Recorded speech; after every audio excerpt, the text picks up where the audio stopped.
So it is 3:30, and I love to honor all the people who attend on time. It's always such a treat when 3:30 comes and then all of a sudden the waiting room is full of people and I can go click and everybody appears. It's adorable. So welcome everyone to Book Chat, which is sponsored by Assisting Hands Home Care, where I am the Director of Community Relations. I'm Patricia Dubroof. And many of you know me also as an artist. I have a long career as a painter and performance artist. And I came to the world of home care through my work as an arts and healing provider for elders in nursing homes and assisted living and that kind of thing. And so one of the reasons I like to do Book Chat is because it is free medicine. Making art makes you feel better. So by listening to and getting engaged in creative dialogue, we're actually improving our physical and mental well-being. Who knew? This is all research-based many years ago by Dr. Gene Cohen and other colleagues of his ilk. He was the first director of the National Institute of Aging, and he was the first geriatric psychiatrist. In fact, he invented the field. And he discovered at a young age, actually, that our gray matter doesn't just get old and fizzle away. We actually keep making new gray matter so that our brains are constantly improving, even as we age, unless there is some, life-threatening disease eating away at our brain cells, in which case, tough choices. But for the most part, we're very happy to be able to bring you these wonderful programs. We've been running Book Chat on Zoom for a couple of years now, and it's gotten to be very well respected. I'm very honored to have all of these guests, and we record these so that they are part of our video blog library, which is free and open to the public 24/7. Amazing. The libraries used to be just, short amount of hours. Now we can offer people things all during the day and night. So I want to introduce Theresa Walker, who I met through my connection with the F. Scott Fitzgerald Literary Festival. How many of you have ever heard of the festival before? No raise of hands or shout out louds. Okay. So this is a wonderful festival that happens every year around F. Scott's birthday in October. And every year there is a different author honored, as well as 2 short story awards, one for adults and one for students. And I met Theresa because she is the winner of the F. Scott Fitzgerald Short Story Award from 2021. So bravo, Theresa. Theresa, why don't you share with us a little bit about yourself and how you got into the writing bug? Let's just start with that. Oh, okay. Well, I think I've been writing since childhood, I have so many friends who write fiction, nonfiction, poetry, and almost everybody has been writing since childhood and reading a lot too. So as far as myself, I recently retired, which is on the little bio here. I was working at a university press for almost 20 years. And before that, I worked in a public policy organization doing editorial work also for all these many years, scholarly publishing. So now I've always been writing, joining writing groups, taking writing classes. I did the part-time program at Johns Hopkins, and I met a couple of friends there. And since then, we used to meet in person all the time to do our writing and encouraging each other. And now people have scattered a bit, but we still stay in touch online.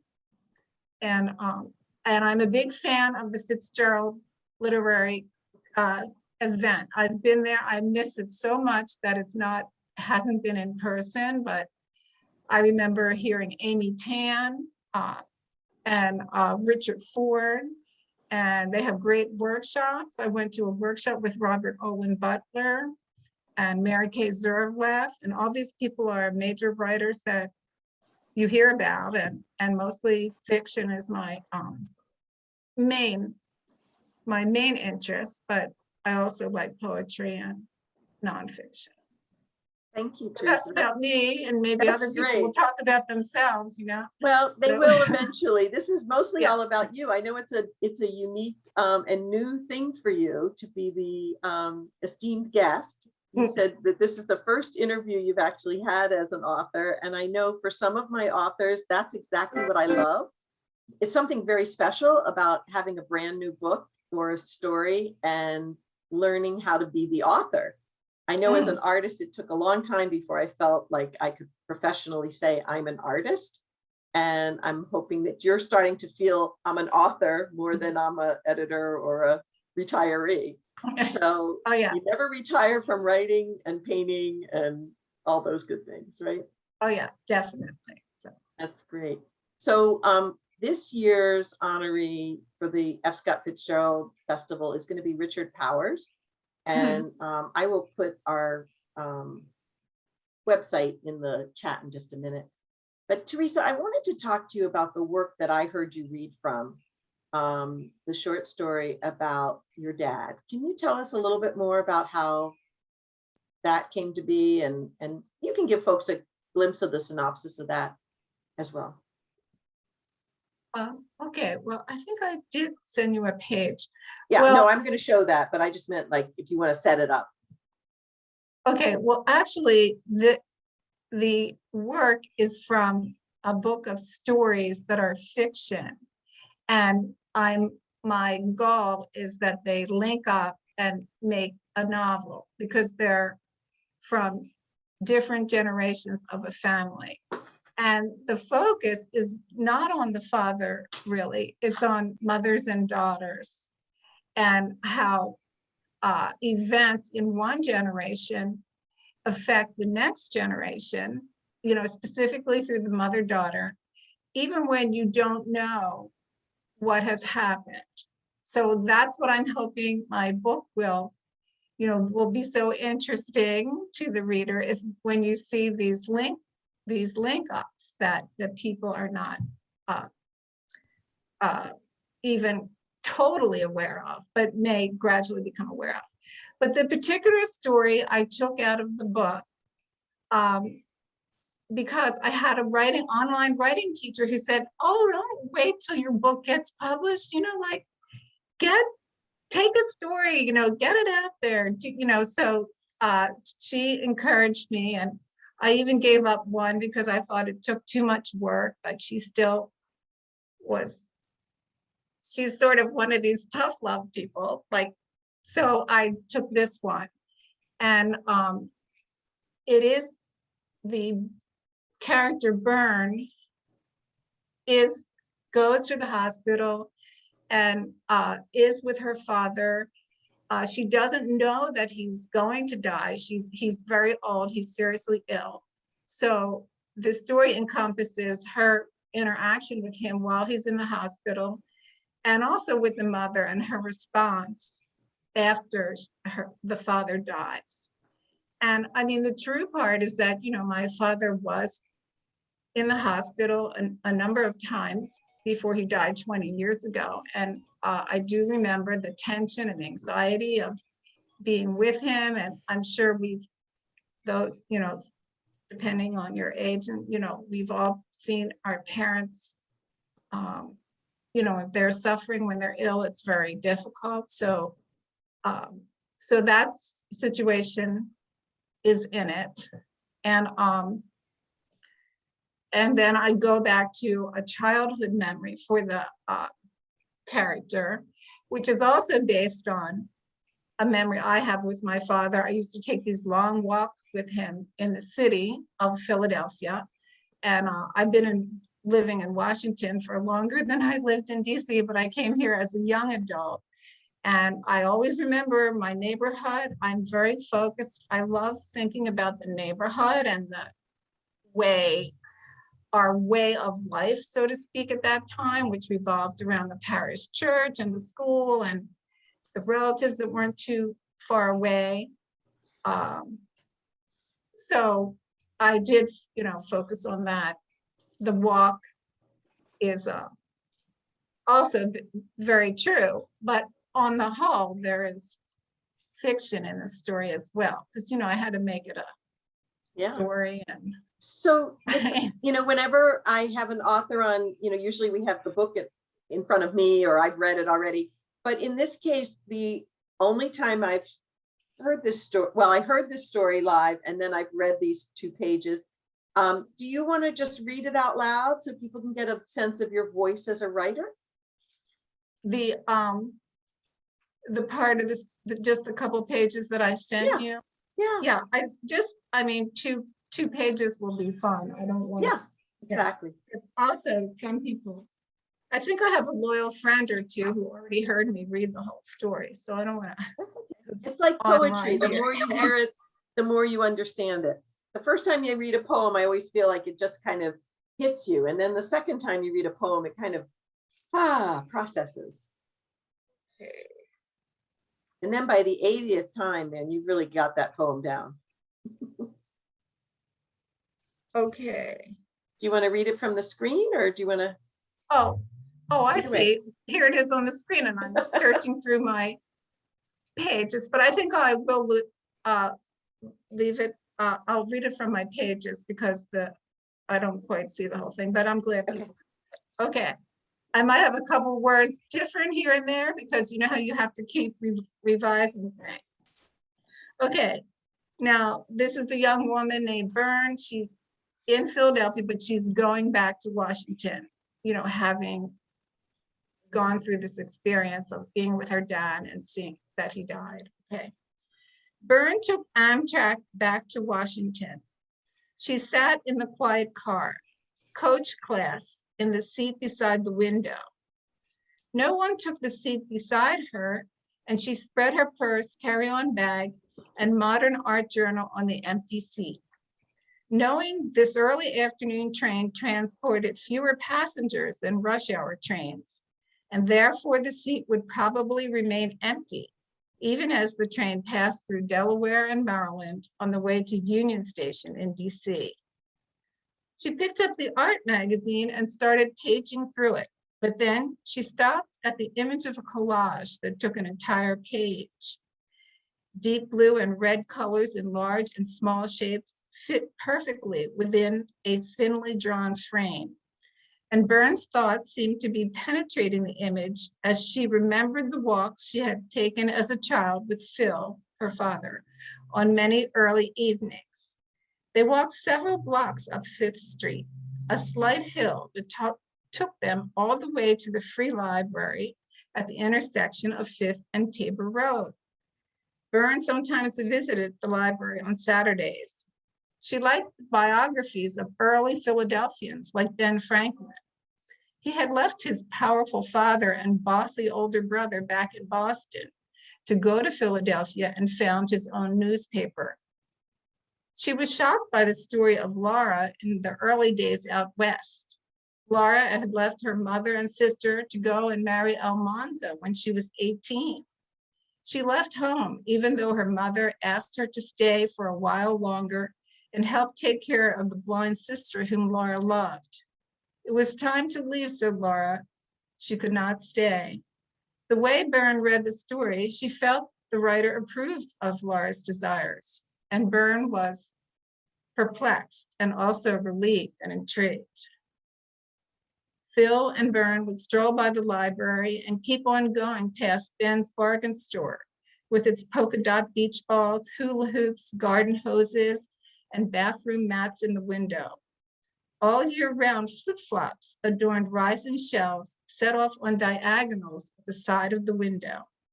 They passed the jewelry shop.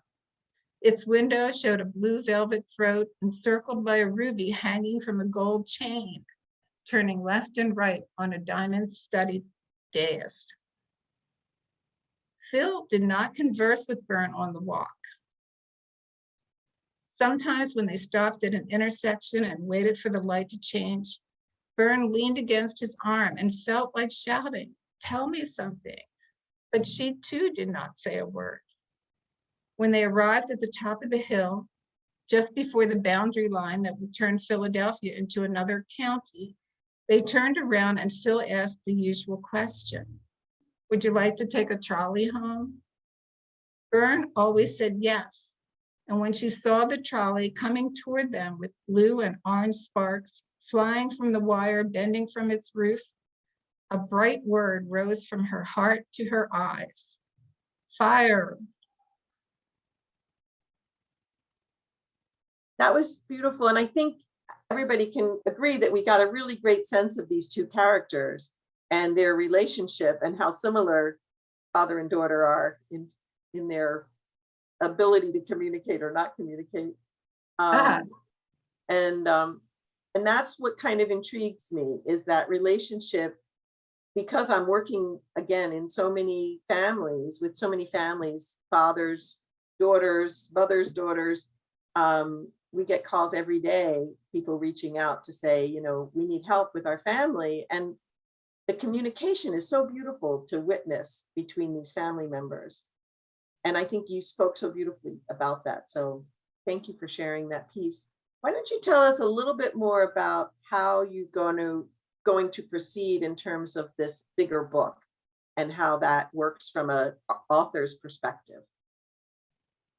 well, I'm thinking that's the structure. You know, I have a lot of pages. I'm happy I produced more pages, and once again, I'm giving credit to my an online group that I was in, because we were encouraged to make goals, you know, and so I tried to, I just gave myself a page goal for a month at a time. Wow. So, I mean, I already had a lot of works, and so then I produced more work. So I'm looking at it through the three generations of women, which will through the 20th century. So we've got the early 20th century with Anna, the grandmother. The middle is more like the mother, Caroline. And then the daughter, Vern, is in the latest time periods.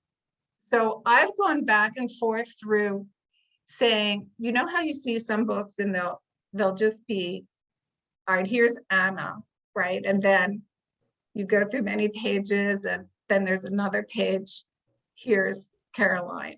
So I'm still working on the structure, how to divide it, to have flashbacks in it, and I'm kind of hybrid at the moment. And I'm getting more hopeful because I've worked on it a lot, and I see it developing, you know, and I'm getting some good feedback. So that's wonderful. Well, I can't emphasize enough how great it is that you're working with peers. The concept of having groups to listen to your readings as you produce them, give feedback in an honest and positive way. I worked a lot with a playwriting group over the years. I was just facilitating the finished plays into readings by giving them a space to do it. Another arts and healing concept at Iona Senior Services. But I feel that same way with your writing group. It's like you have this group of peers who can support and encourage, because that's what artists need. We need that positive feedback to move forward. So I wanted to take a second and see if any of the folks on the call would like to ask you any questions, or curious, or would like to give you positive feedback. That was a hint, nudge, nudge. So if anybody would like to open up their mute button and say something, this is a good time. Going once. So Wendy's going to talk, and then I think Wendy, and yeah, I just sort of, you know, it was just a really nice experience. It's a Monday, kind of, you know, had a busy morning and was looking forward to this. And so I was sitting here, unfortunately, one laptop completely bugged out on me. So I'm on the laptop that has a terrible camera, so I apologize. But I just allowed myself to just listen to you, read what you had written. And I think you're a beautiful writer. I love the imagery and the use of color. And I just pictured myself on that train and sort of reflecting on my relationship with my father. So I just love the fact that you are using your gifts to write and to share that with others. And appreciated, Patricia, I loved it in the beginning how you pointed out that you are an artist, but you didn't always call yourself an artist or think of yourself as an artist. And I think I can see that sort of blossoming in you, Theresa, where I think you will grow much more comfortable with referring to yourself as an author. And I think it's so important for us to embrace the gifts that we have and to share them with others. And so I just want to thank you for doing that this afternoon. That is so sweet. Thanks. Thank you. Okay. Thanks, Wendy. And a shout out to Neighbor Force. They're a new group to our area who are helping families, helping neighbors help families in the neighborhood. And Wendy can talk more about that at What's Your Plan in a couple of months. Diane, did you want to share something? Oh, unmute, sweetie. She's muted. Dave. That better? Yeah. I just, because Patricia was kind enough to let me do a book chat a few months ago, it's very timely that you're doing this about this relationship, because my book was a legacy to my father. And he wrote these little vignettes about life's experiences. And I was fortunate enough to be able to combine them together to put them into a format. So I can totally relate to this. Not so well, my mother's still alive, so it's a mother-daughter because it was dedicated to her, but the father-daughter relationship of me being able to get his voice out. And as Patricia said, it's very the creativity and building that so people can actually smile and be happy when they see something like this. So I think what you're doing is wonderful. Thanks. And just a shout out to Diane that the book is called Glimpses of Happiness, and it's a great little chat book. Yeah, thank you. And this was a wonderful venue to be able to share with people. I mean, it's great. Thank you so much. Thanks, Diane. Cassandra, did you want to say something? I know you came on video, so I figured you might want to say something. Yes. Hi, everybody. I just wanted to say that I really have enjoyed the book chats that I've been able to attend. And this is something that's really, really out of the norm for me, because I'm really not an avid reader or writer. And what Wendy said was she sparked something in me when she started to say how she writes. When she's mentioned that she may write a page a month, that really, really got my attention. I'm like, oh wow, I might be able to do that myself, And I'm like, I might be able to just do that, a page a month. So yes, the book chats are very, very encouraging and very inspiring. And I enjoy every time I have the opportunity to come on and listen to your authors and the persons that are aspiring to be authors. So good job, Wendy. Yes, thank you. You're the best. Great fans. I'm a big fan of yours too. Thank you. So sweet. Anybody else want to say something powerful and kind? I want to mention a couple of things. We talked about the F. Scott Fitzgerald Festival 2022 honoree is Richard Powers. How many of you has read either of his wonderful novels? One is called Bewilderment, about astronomy and autism, and the other Overstory, which is about how trees actually communicate, and we're all second citizens on this planet. Both of them are a little sad, but I feel like it's a conversation that we haven't had enough of in this country, in this world. And he is going to be a very dynamic speaker. And we're hoping, crossing fingers, rubbing palms, that we will be live at the Unitarian Church in Rockville, where their main sanctuary has 3 walls of glass looking out to the woods. So just being in that space and talking about trees is going to be super powerful. And I invite you all to participate and join us. It's a very reasonable conference, probably the cheapest conference on the planet to attend. And it is supported by the public library system, the Friends of the Library, the City of Rockville, because F. Scott, Zelda, and their daughter Scotty are all buried at St. Mary's Church Cemetery, right at 355 and Veers Mill Road. A lot of people don't know that, but he is a big claim to fame of ours, and people from all over the world have been gathering on Zoom for the last two conferences, which of course we couldn't hold live. So if you have any interest in participating or volunteering for the conference, I would love to talk to you about that as well. So last words from Theresa about being an author, and what inspires you? What time of day do you actually get up and write? Well, I mostly write in the early part of the day, and but I'm not on a strict writing schedule yet. Okay, so and I'm inspired by reading. I love to read books, not only the novels, but the books that people write about writing. And I put a couple aside just in case I had to, answer this question. So, I mean, that one I actually found at a past Fitzgerald conference, Robert Olin Butler, his fiction From Where You Dream. I don't know. And that's just really about writing fiction, about really getting into your imagination, And then there's so many books on writing, just, not even thinking about publishing or working to, become famous, but like Pat Schneider is a great, I don't know if you're familiar with her books. Here's Writing Alone and with Others.